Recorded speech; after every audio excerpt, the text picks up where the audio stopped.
Hello everyone, a very good evening to all of you. Welcome to People's Academy. People's Academy में आपका स्वागत है। So dear students, जैसा कि आप जानते हैं that we have started a video series on comparative politics and we have already discussed the meaning of comparative politics in the first lecture. पहले लेक्चर में हमने कंपैरेटिव पॉलिटिक्स पर इंट्रोडक्टरी पार्ट डिस्कस किया था, जिसमें हमने कंपैरेटिव पॉलिटिक्स के meaning and different scholarly definitions को समझा एंड ये भी देखा कि किस तरह से कंपैरेटिव पॉलिटिक्स जो है कंपैरेटिव गवर्नमेंट से डिफरेंट है। एंड आज के इस वीडियो में हम नेचर ऑफ कंपैरेटिव पॉलिटिक्स को डिस्कस करने जा रहे हैं, which is one of the most important questions and I think a headache for most of the students. जब वो नेचर ऑफ कंपैरेटिव पॉलिटिक्स या फिर नेचर ऑफ पॉलिटिकल थ्योरी या फिर नेचर ऑफ इंटरनेशनल रिलेशंस इस तरह के क्वेश्चन आता है तो काफ़ी कंफ्यूज होते हैं students.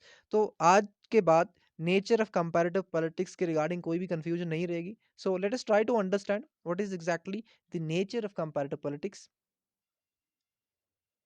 So nature of comparative politics को समझने से पहले हम नेचर के मीनिंग को समझ लेते हैं कि जब हम बात करते हैं नेचर ऑफ कंपैरेटिव पॉलिटिक्स की तो what exactly we mean. Because ये दो क्वेश्चन आपको हमेशा देखने को मिलेंगे। Nature and scope, nature and scope of comparative politics. Okay, nature and scope of comparative politics आपको हर जगह देखने को मिलेगा। अगर आप पॉलिटिकल साइंस के स्टूडेंट्स हैं, आप कोई भी पर्टिकुलर एग्जाम दे रहे हैं, तो nature and scope of comparative politics जो है ये टॉपिक हमेशा आपको दिखता है एंड इसी को हम समझने जा रहे हैं। एंड इस वीडियो में हम नेचर ऑफ कंपैरेटिव पॉलिटिक्स को समझेंगे एंड नेक्स्ट वीडियो में हम स्कोप ऑफ कंपैरेटिव पॉलिटिक्स को समझेंगे। लेकिन उससे पहले हम इन दोनों टर्म्स के बेसिक मीनिंग्स को समझें कि नेचर क्या होता है एंड स्कोप क्या होता है। इन दोनों को समझने के लिए हम एग्जाम्पल लेते हैं। लाइक ऑलवेज एप्पल की एग्जाम्पल लेता हूं मैं हमेशा इसको समझाने के लिए। तो जब हम बात करते हैं, अगर हम बात करें नेचर ऑफ एप्पल की, तो हम क्या बोलेंगे? हम ये देखेंगे कि एक्चुअल में एप्पल है क्या, व्हाट एग्जैक्टली एप्पल इज। तो नेचर में हम देखेंगे कि apple is red, apple is round, apple can be green as well, apple में सीड होते एंड एप्पल कलर्स चेंज करता है। तो ये सारी चीजें जो हैं ये नेचर में आती हैं, नेचर ऑफ एप्पल में आती हैं। But at the same time अगर हम स्कोप की बात करें, when we talk about scope of Apple, तो हम ये देखेंगे कि एप्पल को कंज्यूम करने के बाद क्या कॉन्सिक्वेंसेस होंगे, क्या रिजल्ट्स होंगे। तो एप्पल हेल्थ के लिए अच्छा है, तो ये स्कोप है एप्पल खाने का। एप्पल का हम जूस बना सकते हैं, ठीक है। तो जब हम बात करते हैं व्हाट एग्जैक्टली एप्पल इज, तो हम बात करते हैं एप्पल के नेचर के बारे में। एंड जब हम बात करते हैं कि एप्पल को खाने के बाद होगा क्या, तो हम बात कर रहे हैं स्कोप के बारे में। इसी तरह से कंपैरेटिव पॉलिटिक्स में भी जब हम नेचर ऑफ कंपैरेटिव पॉलिटिक्स की बात कर रहे हैं, तो हम ये देख रहे हैं कि what exactly comparative politics is. But जब हम स्कोप ऑफ कंपैरेटिव पॉलिटिक्स की बात कर रहे हैं, तो हम ये देखते हैं कि कंपैरेटिव पॉलिटिक्स को स्टडी करने के बाद क्या होगा। एंड कंपैरेटिव पॉलिटिक्स में जब हम स्टडी करेंगे तो क्या क्या चीजें हम स्टडी कर सकते हैं। So this is scope of comparative politics. And आज हम नेचर ऑफ कंपैरेटिव पॉलिटिक्स को देखेंगे कि what exactly comparative politics is. So let's try to understand. So this is our first slide and the very first point, comparative politics. There is an interdisciplinary approach in comparative politics. सबसे पहला point हमारा interdisciplinary approach. Comparative politics में interdisciplinary approach है। It means कि comparative politics जब हम करते हैं तो हम बहुत सारे डिसिप्लिन्स को इंक्लूड करते हैं, like sociology, like anthropology, like economics, like history and many other disciplines. For example, हम दो कंट्रीज के इकोनॉमिक सिस्टम्स को अगर समझ रहे हैं कि किस तरह से दो कंट्रीज के इकोनॉमिक सिस्टम्स एक दूसरे से अलग हैं, तो हम कंपैरेटिवली क्या कर रहे हैं, दो कंट्रीज के इकोनॉमिक सिस्टम्स को समझ रहे हैं बेसिकली। एंड हम ये भी देख रहे हैं कि किस तरह से यू नो जो डेमोक्रेटिक सिस्टम है उसमें लिबरलिज्म फ्लोरिश होता है एंड उससे फ्री मार्केट इकोनॉमी जो है वो फ्लोरिश होती है। एंड किस तरह से टोटलिटेरियन रिजीम्स में या फिर ऑथोरिटेरियन रिजीम्स में कैपिटलिज्म को ज्यादा बढ़ावा नहीं मिलता। ठीक है, तो ये चीजें हम किस तरह से समझ रहे हैं? जब हम कंपैरेटिव पॉलिटिक्स में इंटरडिसिप्लिनरी अप्रोच अडॉप्ट कर रहे हैं, मींस हम mixture of approaches, mixture of discipline यहाँ पे अडॉप्ट करते हैं। हम सिर्फ एक डिसिप्लिन को लेके नहीं पढ़ते, हम डिफरेंट डिसिप्लिन्स को, डिफरेंट मेथडोलॉजीज को क्या करते हैं, मिक्स करके पढ़ते हैं। So this is one of the you know point regarding nature of comparative politics. The interdisciplinary approach provides a comprehensive understanding of the political systems by considering the cultural, historical, economic and social factors. तो हम political systems को समझते हैं through what?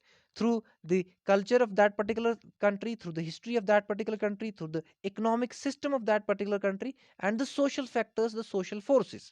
तो ये सारी चीज़ों की हेल्प से हम किसी पर्टिकुलर कंट्री के पॉलिटिकल सिस्टम को समझते हैं. So this is interdisciplinary. ठीक है, so comparative politics is interdisciplinary. ठीक है. Second, cross national analysis.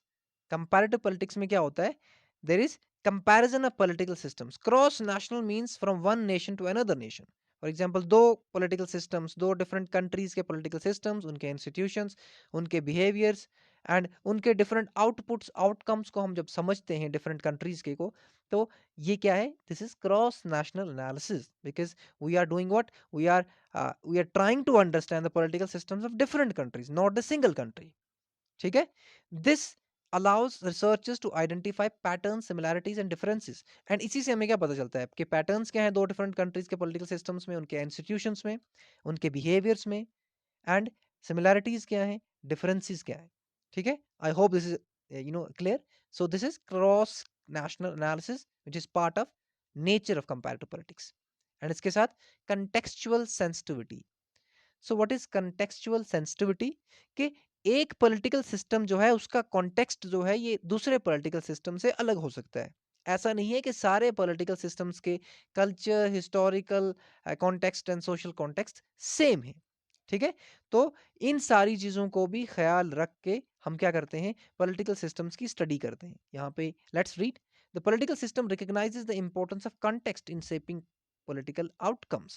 It acknowledges that political systems are embedded within specific cultural, historical and social context. एक basic example इसकी ये है कि पाकिस्तान में आप देखते हैं, पाकिस्तान में जो political culture है वहाँ पे एक चीज़ आप देखते हैं कि military dominated चीज़ें हैं. ठीक है, military dominated चीज़ें हैं.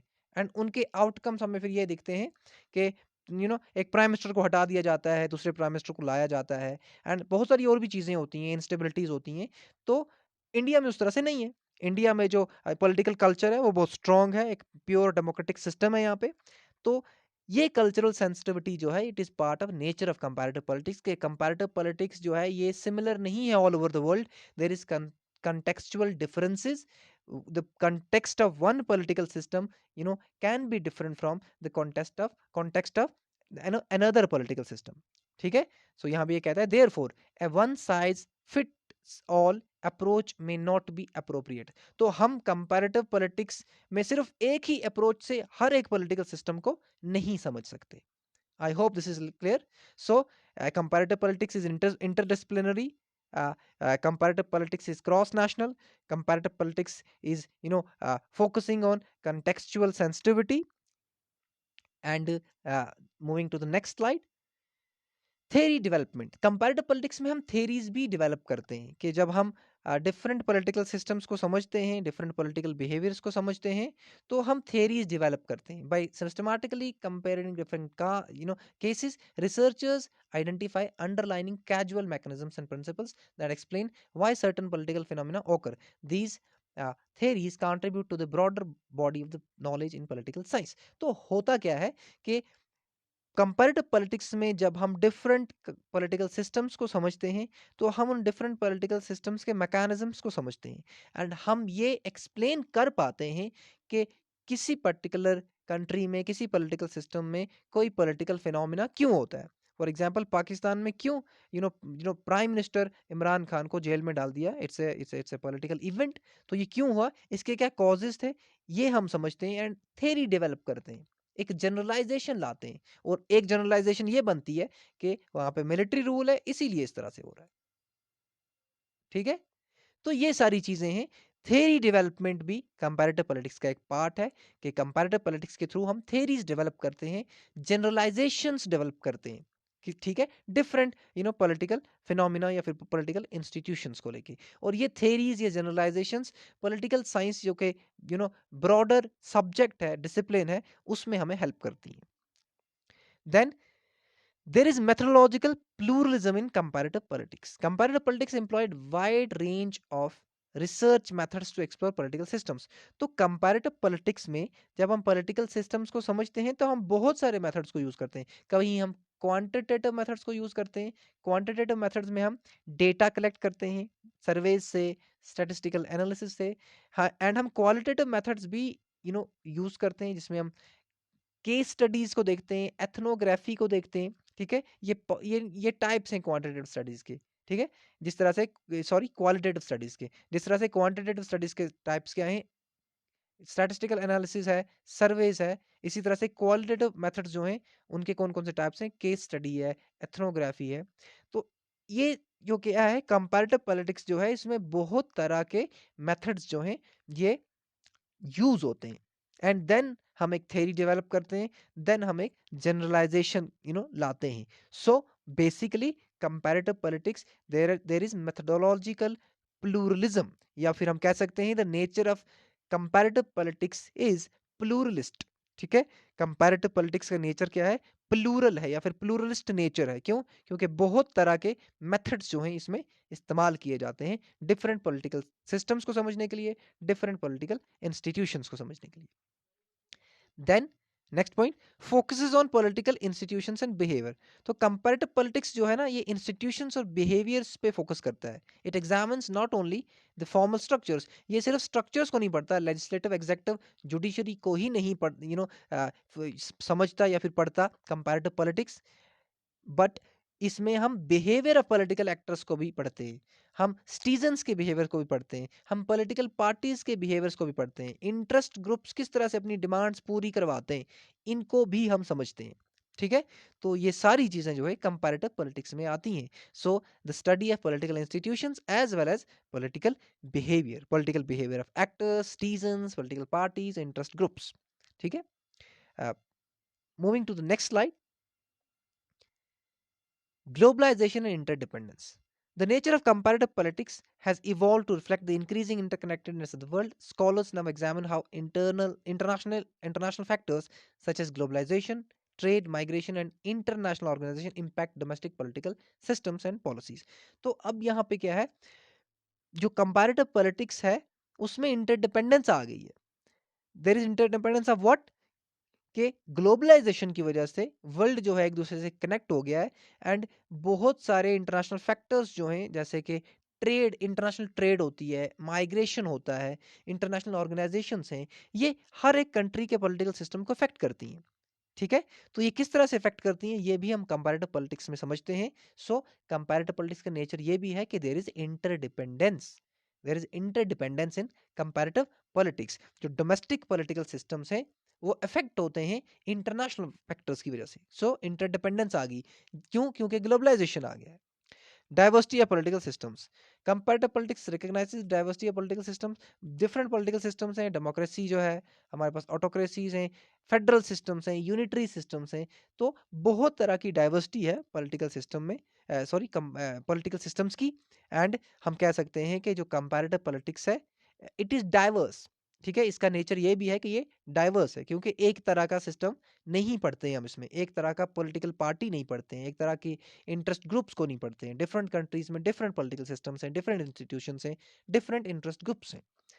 इसी तरह से practical relevance, comparative politics has practical implications for policy makers, international relations and global governance. Insights gained from cross national analysis can inform policy decisions. तो जब हम क्रॉस नेशनल एनालिसिस करते हैं, फॉर एग्जांपल हमने यूएसए के political system को पढ़ा and हमने इंडिया के पॉलिटिकल सिस्टम को पढ़ा, तो ये एक क्रॉस नेशनल एनालिसिस हो गया।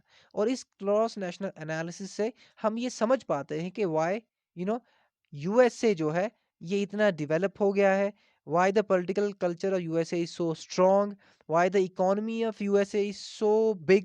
ठीक है, तो ये तभी हम समझ पाएंगे जब हम दोनों का एक क्रॉस नेशनल एनालिसिस करेंगे और इसका रेलेवेंस क्या होगा कि हमको ये पॉलिसीज बनाने में हेल्प करेगा। हो सकता है हम कोई कॉपी करें यूएसए की पॉलिसी को, तो कॉपी हम तभी कर सकते हैं जब हम स्टडी करेंगे यूएसए की पॉलिसी को।